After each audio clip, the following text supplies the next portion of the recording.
You're listening to Heartstock Radio, and this is Carol Murphy. Today, we're going to be speaking with Karen Seva, and don't forget that in about 15 minutes, you'll be able to call in live and ask Karen your questions. That call-in number is 406-491-1432. And today, Karen Seva is going to be our guest. She is the author of The Awakening World, The Return of the Divine Feminine. And this interview is part of our Women in Business segment. And it's going to be very interesting. I really think you're going to enjoy this. Sit back and enjoy the music. We'll be right back.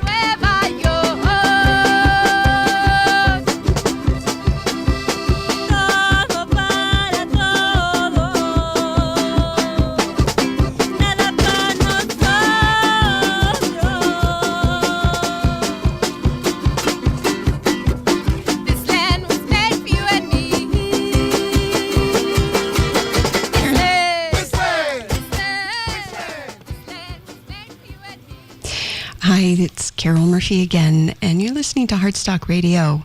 And we'd like to introduce our guest today, Karen Seva. Karen, tell everybody a little bit about yourself and what you do. And you have a lot of letters after your name. You might want to mention a little bit about that, too. Oh, Carol, thank you so much. Yes, my name is Karen Seva, and I do have some letters after my name. I have a Master of Social Work, a Master of Divinity, as well as I'm a certified professional coach. And I am the head of the children's program at Nam Yoga. Nam Yoga has a headquarters in Los Angeles, as well as franchises throughout the globe. I've written the book, The Awakening World, The Return of the Divine Feminine. I also have a music project for children and families called Sing the World Awake, where we join our voices and our hearts in indigenous song and sacred sound for the healing of the earth. And my heart and my calling is very much with helping raise the consciousness of humanity. This is exactly why we wanted to talk to you, because you have a very interesting view, and one that I've heard a lot of in many circles as I've been talking to a lot of women about the current political climate and women in business. Can you tell us exactly what does it mean when people or women talk about the rise of the divine feminine on the planet? What exactly does that mean, and how will it affect the way that business is done on planet Earth? Well, it means different things to different people.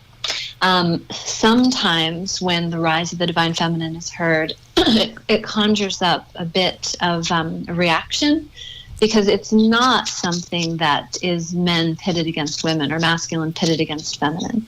As a matter of fact, the divine feminine it's an energy, it's an intelligence, it's an awareness, and it's the connection with our heart.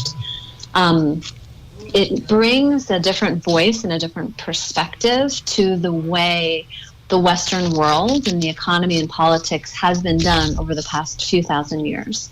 We've lived in a very individualistic society where people have been out for personal gain, and we've created wonderful things in this economic system, in our political climate. We've seen great feats being done, but there's been something missing, and we see that in the poverty that's around us, in the disparity of rights. And so the divine feminine, it's bringing in the voices of all, understanding that in order for true success, we have to learn to work together. And it's bringing in a subtlety and a sweetness. It's not directed by our rational mind, but guided through our heart and our intuition. How will this affect business? I mean, if the whole planet, men and women alike, gradually over time embrace this concept of operating differently, how do you envision this changing the way business is done on the planet?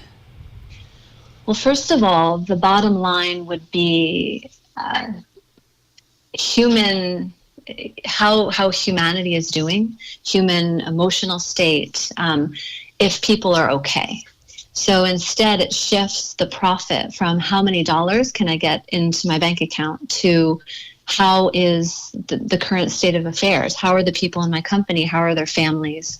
It shifts the focus to achieving and acquiring, to sharing and moving forward together. Also, it shifts the perspective from I'm going to create something out of my mind, as opposed to I'm going to work together with the environment, I'm going to work together with the community to see what's needed, and then draw forth the best solution that we see based on meeting the needs of the whole, as opposed to the individual.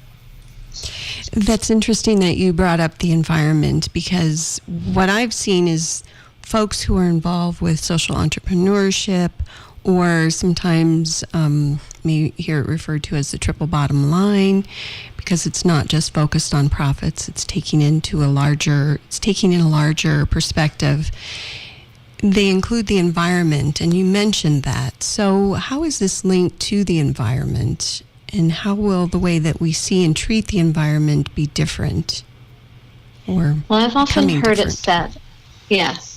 I've often heard it said that we can look around and we see how we treat the women of the world is how we treat the earth. So as we shift our relationship with that feminine energy, with our relationship to intuition, it changes then how we approach the planet.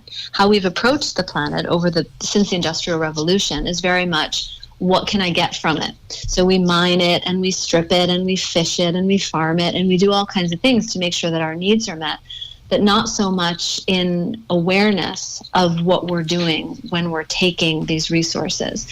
And it's often similar treatment if a woman in the workplace says, oh, my intuition just says this. It's very much looked down upon. We have to have rational facts. We have to have proof before we take an action step. And, these two pieces are very much in sync with one another. When we can start to understand that our intuition, with our connection to the subtle world, is just as important as our rational, logical fact, and our awareness of the impact of what we're taking, what that has on future generations, and what it has on ourselves as a species and on our planet. So we're opening up our level of awareness to one that's inclusive of other things beyond that which just affects us. Which in the end, it really does boil down to, I think about my intuitive sense of what happens when you harm the environment. Ultimately, it's kind of like, in Butte, we would say spitting in the wind or shooting oneself in the foot.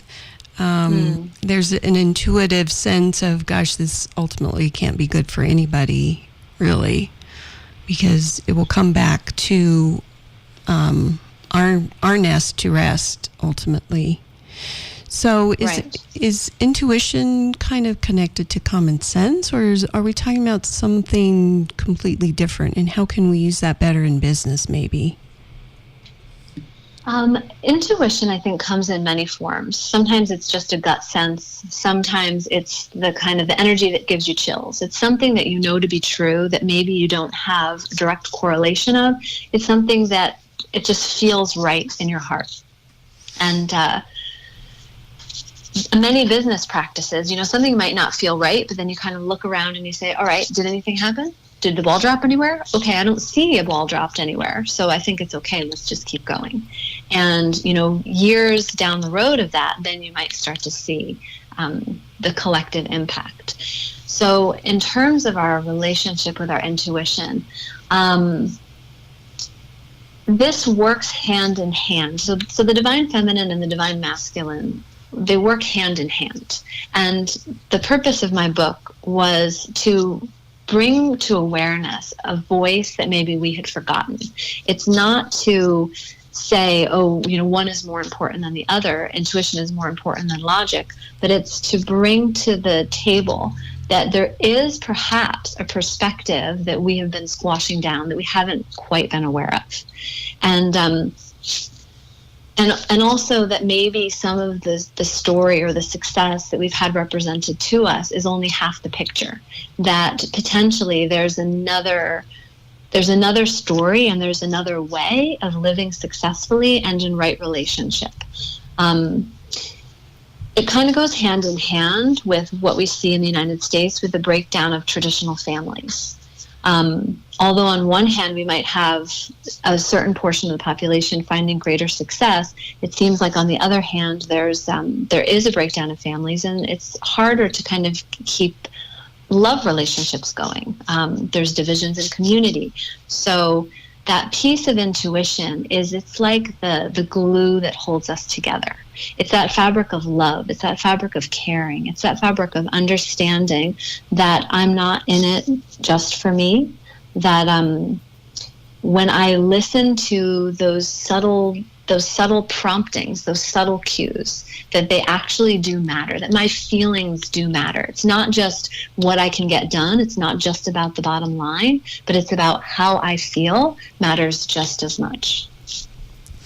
Well, that's a great segue to the next topic that I'd really like to talk about, and that is the role of men in this movement or shift that's happening. And let's talk a little bit about our president and what role does he have in this movement, in your opinion? I mean, some women say, it just really seems like we're going backwards.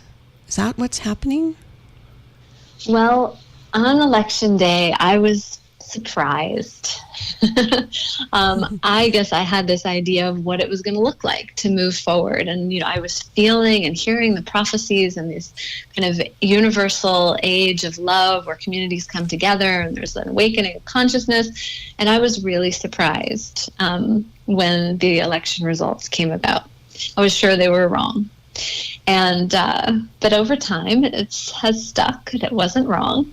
And from talking to a few other people, the insight that I've gotten is that actually the light is shining so bright that it's illuminating all of our dark parts. Now, the way that our president has treated women and minorities and things he's doing to the environment and ways he's operating in business, these things have been being done for hundreds of years. And the blessing that we're being given now is, now that the light is so bright, nothing gets to hide in the shadows. So things maybe we told ourselves, that doesn't really go on. Those things don't really happen. Now we're getting to see right in our face, yes, these things happen. It's a great gift, because when things can't hide, then they can be changed. And we're seeing a lot more people kind of standing up and saying, you know what, this doesn't quite feel right. Connected with this question for me is this further step of awareness of the awakening of consciousness. And what I understand that to mean is that we are living in a collective set of agreements. These agreements condition our reality. The agreements are belief systems. We believe the world to be a certain way. The entire economy is based on a belief system. We believe, and we've given our power over and our agreement that money is representative of a certain currency. So part and parcel with the awakening of human consciousness is the awareness that we are operating in a collective set of beliefs. And just as those collective set of beliefs have held up until now, we're able to have an entirely different set of beliefs come in and enter the framework. And in order for that to happen, sometimes we have to get shaken up to kind of question, hold on, this just doesn't seem right. And as people start to question, wait a minute, this doesn't seem right. There must be something I can do. People are suddenly becoming an active participant in life, as opposed to just kind of passively riding the wave of, I guess this is just the way it's supposed to be. There's nothing I can do about it. And I think over the last 9 months, we've seen many more people stand up and not just take it, there's nothing I can do about it, but ask the questions, what actually can I do about it? And if this is just a collective set of agreements, there must be a different set of agreements that can serve us better. So just the act of questioning in and of itself has been a huge gift to catalyze a shift in the way we relate to each other in the world. Okay. Thank you so much, Karen. And right now, I just want to remind everyone that our number to call in is 406-491-1432. We're going to take a little music break and digest all that. Be right back.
Hi, you're listening to Heartstock Radio. This is Carol Murphy, and we're speaking with Karen Seva today, the author of The Awakening World.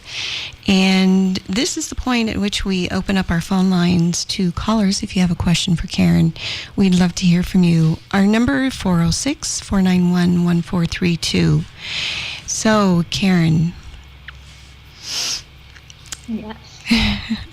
Are there any hidden gems to this current political climate? You talked a little bit about that people are waking up.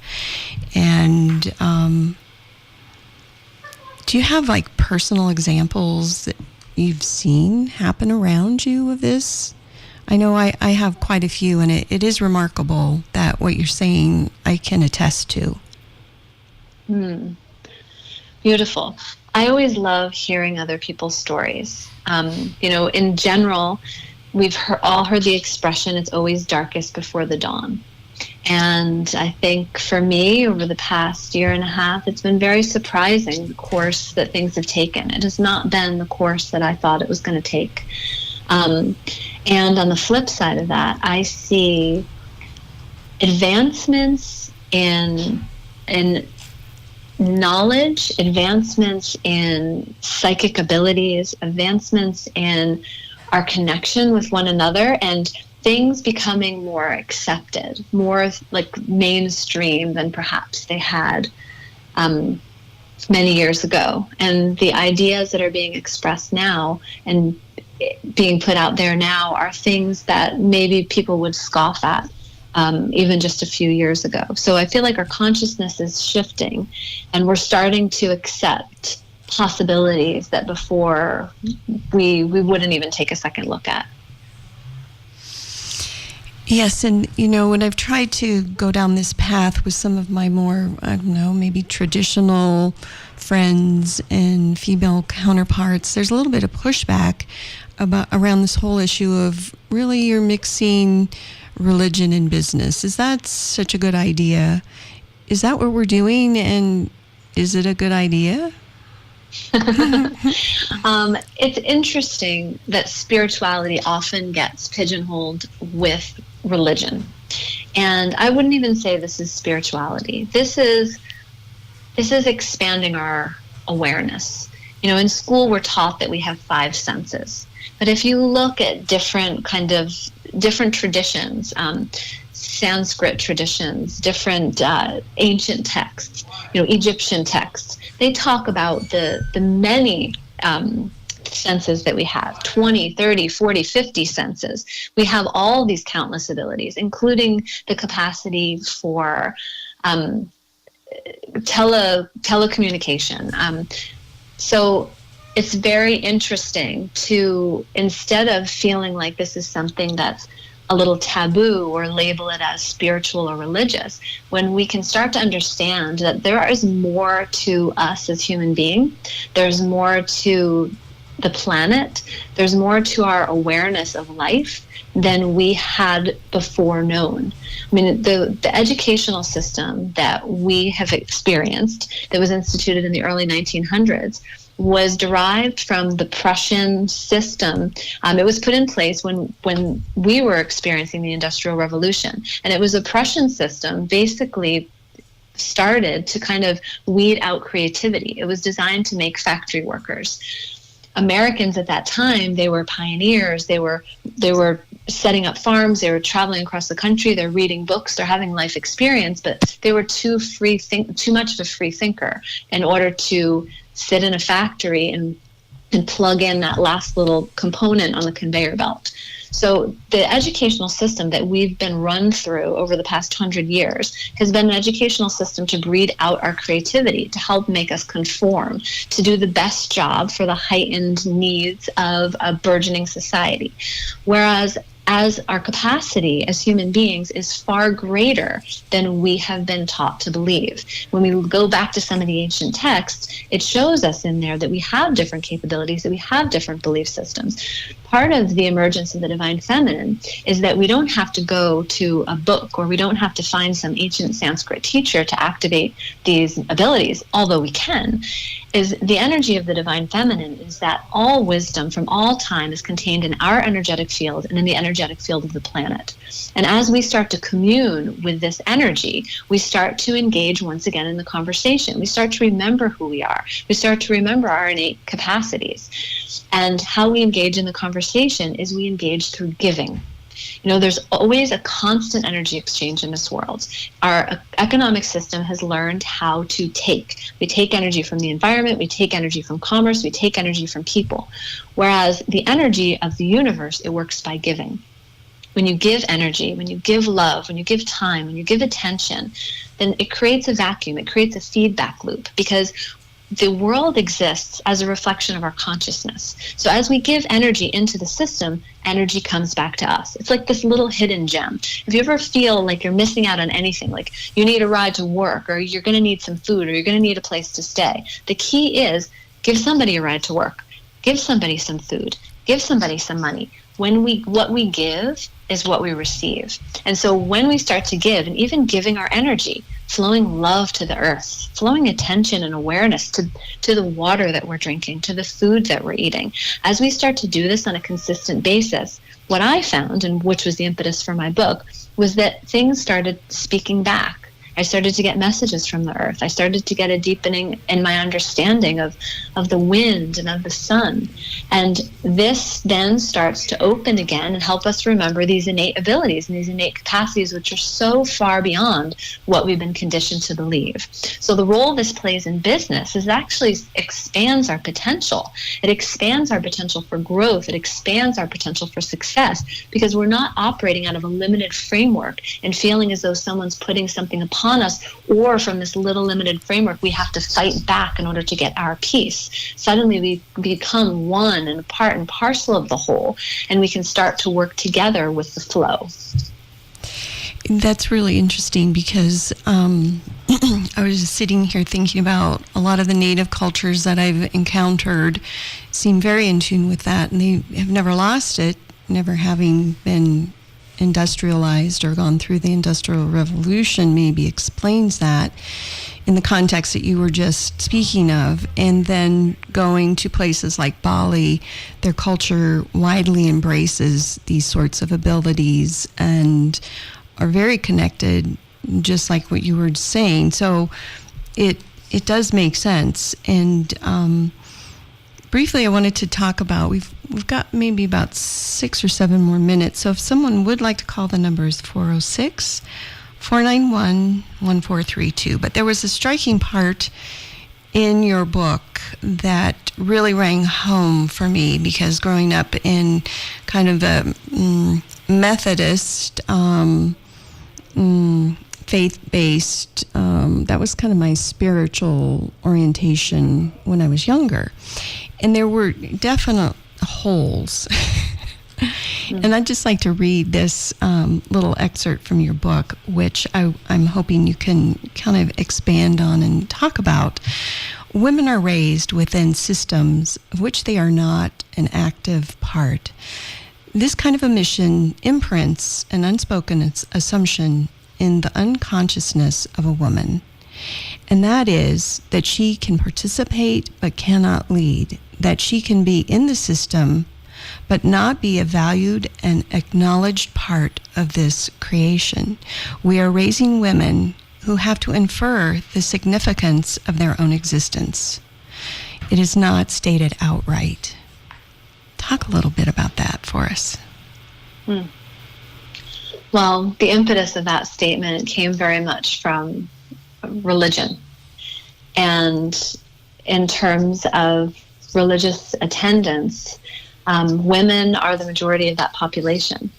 And the Catholic Church, for instance, there are priests who are the lineage holders. Even in terms of the Trinity, it's the Father, the Son, and the Holy Spirit. There's not a mother that's inferred outright as a part of the creative Trinity. For women, there's very subtle things that we've come, we derive our value, but it's something that's derived. Imagine what it would be like if the Trinity was the Mother, the Daughter, and the Holy Spirit. I mean, there's just a different sense of validity, of importance that a person has. I mean, it can be seen in different races. It's like if everybody's represented as a white male, it's not, this doesn't make the same statement for a black male or for a woman. So it's these subtleties in the way we speak, in our philosophy, in our art, the way that reality is represented. I mean, it even goes back to philosophical doctrines that are touted as objective. I mean, when I was an undergrad, I studied philosophy, and I began to study cultural relativism because, these great philosophers, Descartes, Hume, Kant, Nietzsche, they were giving, their version of existential reality. But their version of existential reality always came out of a time and a place and a culture. And when we can start to understand that many of the belief systems that we've been fed, that many of the belief systems that we've been encouraged to accept, they come out of a time and a place. And they're not necessarily objective. And there's people that are missing from the picture. There's indigenous voices that are missing. There's women's voices that are missing. There's the non-dominant perspective. And the reinsertion of the non-dominant perspective, it doesn't weaken the dominant perspective, because then no longer we're going for one over the other. What it does is it gives a greater sense of the whole. And that's what we're needing now in order to succeed, in order for our planet and our lifestyle to be sustainable, in order to emerge from this with happy, healthy lives. We need to see the pieces of the puzzle that are missing, and we need to find our way back to our oneness. Because in order for me to be free and the happiest version of myself, the only way for that to happen is for everyone to be free, for everyone to be fed, for everyone to be loved, for all of our needs to be met. So it is impossible for just it to happen for one. It's really a message of inclusivity. So we've got about half a minute left. Karen, can you please tell everyone how to reach you should they want to carry on this conversation further with you? Thank you so much, Carol. Yes, you can find me on my website. It's KarenSeva.com. KarenS as in Sam, E-V as in Victor, A.com. And you can find information about my book, about my music program. Also, I'm in Santa Monica at Nam Yoga, Los Angeles, and we're doing a big event for children on September 21st, which is International Day of Peace, where children are singing for our future, just joining our hearts and our voices to make a difference in the world. Thank you so much, Karen. This is Carol Murphy. Thank you, Carol. And you're listening to Heartstock. Bye-bye.